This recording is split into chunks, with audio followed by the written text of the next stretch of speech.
Hello students, நம்ம இன்னைக்கு இந்த வீடியோவில் என்ன பார்க்க போகிறோம்னா எக்ஸசைஸ் 5.1ல் கொஸ்டின் நம்பர் 3 பார்க்க போகிறோம்.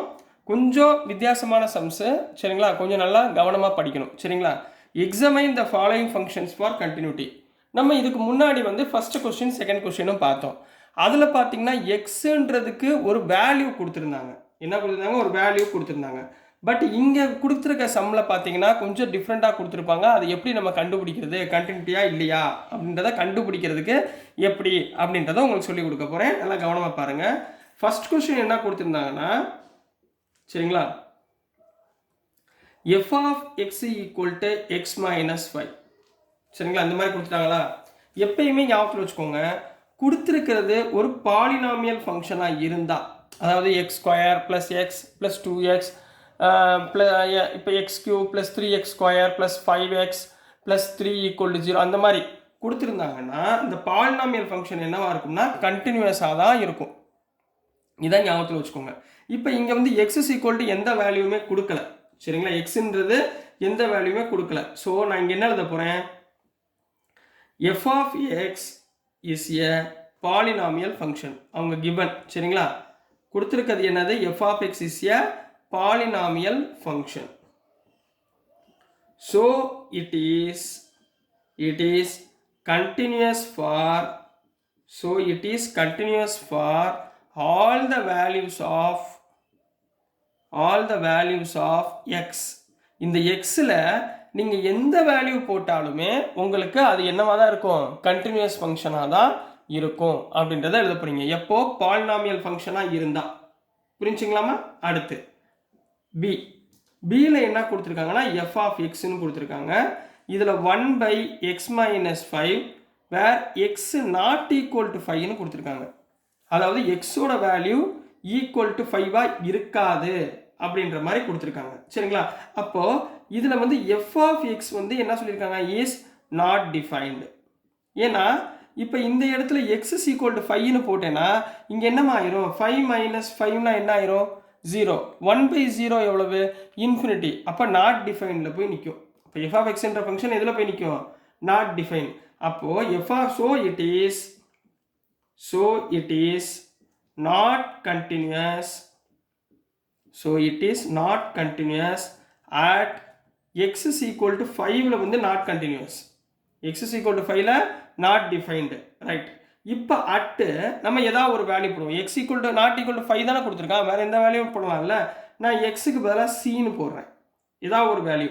அப்போ இதோடைய லிமிட் என்னமா இருக்கும்? Limit x tends to C. F of எக்ஸோட வேல்யூ என்ன இருக்கும்? Limit x tends to c 1/x minus 5.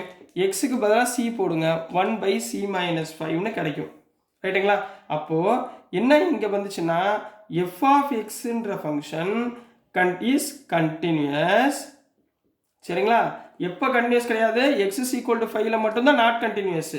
அப்போ மற்ற எல்லா ஃபங்க்ஷனுக்குமே அது கண்டினியூஸாக இருக்கா, ரைட்டுங்களா? For x belongs to capital R. But இதில் மட்டும் இருக்கக்கூடாது, மைனஸ் இந்த 5ன்ற எலிமெண்ட் மட்டும் இருக்கக்கூடாது.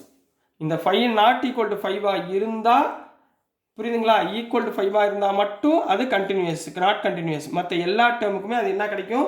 கண்டினியூஸ் அப்படின்னு தான் கிடைக்க போகுது. Clear students? இந்த கொஸ்டின் புரிஞ்சுங்களா? நெக்ஸ்ட் கொஸ்டின் நம்பர் சி பார்க்கலாம். இப்போது சப்டிவிஷன் சியில் என்ன கொடுத்துருந்தாங்கன்னா f of x equal to x square minus 25/x + 5 where x not equal to -5ன்னு கொடுத்துருக்காங்கம்மா. அதாவது இதுக்கு என்ன அர்த்தம் அப்படின்னா, இந்த டினாமினேட்டர் டேர்ம் நம்மளுக்கு 0ன்னு வரக்கூடாது. இந்த டினாமினேட்டர் டேர்ம் எப்போ நம்மளுக்கு 0 கிடைக்கும்?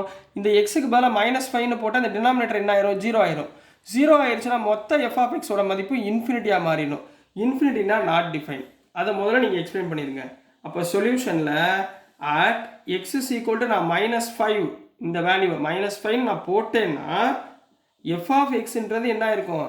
Is not define. அதாவது இன்ஃபினிட்டின்னு அர்த்தமா? Is not define. அப்போ இது மட்டும் வராது, சரிங்களா? இப்போ வேற மட்டும் பார்த்துக்கலாம், சரிங்களா? So let x tends to சின்னு போட போகிறேன். எக்ஸ் டென்ஸ் டு சின்னு போட போகிறேன்.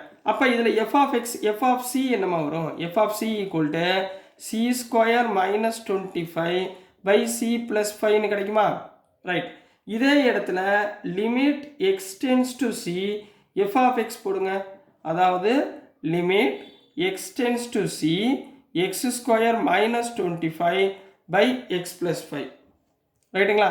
இதில் எக்ஸ் ஸ்கொயர் போல் சி போடுங்க. C square minus 25 by C plus 5 கிடைக்குமா? இது ரெண்டும் ஈக்குவல் ஆயிடுச்சுங்களா? எஃப் ஆஃப் எக்ஸும் லிமிட் எஃப் ஆஃப் எக்ஸும் equal. Therefore F of C equal to limit x tends to c f of x equal to c square minus 25 by c plus 5. So என்ன சொல்லலாம்? So it is என்ன சொல்லிடலாமா? continuous. So it is continuous for எதுக்கு? x belongs to r. இதில் எது மட்டும் இருக்கக்கூடாது? -5 மட்டும் இருக்கக்கூடாது. -5 இது மட்டும் இல்லாமல் இருந்தால் மற்ற எல்லா ரேஞ்சுக்குமே இந்த ஃபங்க்ஷன் என்ன ஆயிரும்? கண்டினியூஸ் அப்படின்னு சொல்லலாம். புரிஞ்சுங்களா? கொஸ்டின் புரியுதுங்களா? So next டிசம். டிசம்ல என்ன கொடுத்துருக்காங்கன்னா f of x is equal to modulus of x minus 5. சரிங்களாம்மா? Modulus of x minus 5. இப்போ பாருங்க, இப்போ இதில் மாடுலஸ் அப்படின்னு எடுத்துக்கிட்டிங்கன்னா ஒன்று பாசிட்டிவ் வேல்யூ வரும், ஒன்று நெகட்டிவ் வேல்யூ வரும். அதாவது மாடுலஸ் ஆஃப் எக்ஸ்னால் என்ன அர்த்தம்?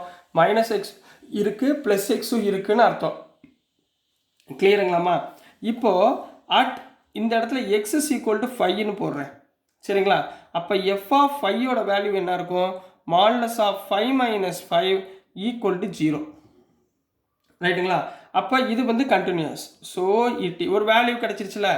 So it is continuous at x is equal to 5. இப்போது x is equal to c at x tends to cக்கு போட்டு பாருங்க. சரிங்களா? x tends to c ன்னு போடும்போது ரெண்டு வேல்யூ வரும். சரிங்களா? if c greater than 5 வரும், next c less than 5 வரும். சரிங்களா? அப்போ limit x tends to c modulus of x minus 5 equal to xக்கு பதிலா c போட்டா modulus of c minus 5 equal to c minus 5. ரைட்டுங்களா? இப்போ அதே இடத்துல இஃப் சி லெஸ் தென் 5ன்னு வச்சுக்கோங்க. அதாவது சி மைனஸ் சி, இது வந்து சி கிரேட்டர் தென்னா சி ப்ளஸ்மா, இது வந்து சி மைனஸ்மா. எக்ஸ்டென்ஸ் டு சி மைனஸ் 5 விட சின்னது அப்படின்னா உங்களுக்கு என்ன ஆயிரும்? மாடுலஸ் ஆஃப் சியில் இங்கே மைனஸ் சி போட போகிறீங்க. சரிங்களா? அப்போ இது அப்படியே ரொட்டேட் ஆகி என்ன ஆயிரும்னா சி மைனஸ் 5ன்றது என்னவா மாறிடும்? 5 மைனஸ் சியாக மாறிடும். இங்கே ப்ளஸ் சி, இங்கே மைனஸ் சி. ஞாபகத்தில் வச்சுக்கோங்க. இது பாசிட்டிவ் டேர்ம், இது நெகட்டிவ் டேர்ம்னால இங்கே ப்ளஸ் சி போட போகிறோம். இங்கே மைனஸ் ஆஃப் திஸ் ஒன், இங்கே வந்து என்ன வரும்? Minus of c minus 5. ரைட்டுங்களா? மைனஸ் ஆஃப் சி மைனஸ் 5 வரும்போது சி 5 மைனஸ் சின்னு கிடைக்கும். சரிங்களா? therefore here f of x is continuous. எப்போ கண்டினியூஸாக இருக்கும்? for all values of for all x belongs to r இருக்கிறப்ப அது என்னவா இருக்கும்? கண்டினியூஸாக இருக்கும் கண்ணா. ஓகேங்களா? நெக்ஸ்ட்டு கொஸ்டின் நம்பர் 4 போயிடலாம். ஸோ நெக்ஸ்ட்டுமா கொஸ்டின் நம்பர் 4. கொஸ்டின் நம்பர் 4ல் என்ன கொடுத்துருக்காங்கன்னா prove that the function f of x equal to x power n is continuous. எப்போ கண்டினியூஸாக இருக்குது? எக்ஸ் இஸ் ஈக்குவல் டு என்னன்னு சப்ஸ்டியூட் பண்ணும்போது where n is positive integer. ரைட்டுங்களா? முதல் என்ன பண்ணுவீங்க? கிவன் கொடுத்துருக்கதை அப்படி எழுதுங்க. Given f of x equal to x power என்ன? இதில் xக்கு பதிலாக என்ன போட சொல்கிறாங்க? n போட சொல்கிறாங்களா? அப்போ அப்ளை பண்ணுங்க. f of n equal to n power n வந்துருமா? நெக்ஸ்ட்டு லிமிட்மா. Limit x tends to n apply பண்ணுவோமா? எதுக்கு? f of xக்கு. அப்போ f of x இங்கே என்ன கொடுத்துருக்காங்க? x tends to n x power n. இப்போ இந்த இடத்துல xக்கு பதிலாக n போட்டிங்கன்னா n power n ரெண்டுமே equal ஆயிடுச்சுங்களா? therefore f of n equal to limit x tends to n f of x equal to n power n ன்னு கிடைச்சிருச்சு. சரிங்களாமா? so it is continuous at x is equal to n அப்படின்னு போட போறீங்க. so this is the answer for question number 4 Kanna. so dear students, நான் அனுப்புகிற videos உங்களுக்கு புரிஞ்சிருக்கும்னு நம்புகிறேன். பிடிச்சிருந்துச்சுன்னா மறந்துடாமல் லைக் பண்ணுங்கள், ஷேர் பண்ணுங்கள், மறக்காமல் சப்ஸ்கிரைப் பண்ணி சப்போர்ட் பண்ணுங்கள் ஸ்டூடெண்ட்ஸ். தேங்க்யூ.